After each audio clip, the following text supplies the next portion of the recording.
Hello everyone, today I will show you how to make Snapchat music longer. And here's how it's done. Open the Snapchat app on your phone. You'll be taken to the camera screen. Tap the capture button to take a snap. After capturing the snap, you can edit it by adding text, stickers, etc.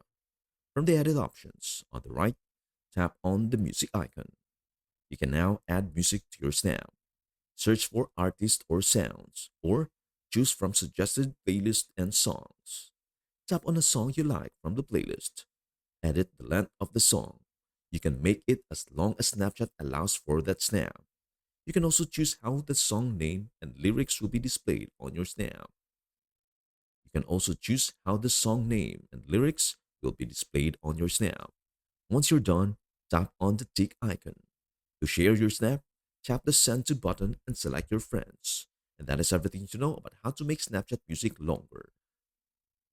Before we end, may I humbly ask you a favor? Please do like, share, and subscribe to our channel. This means the world to us. Thank you so much for watching. We hope to see you in our next video.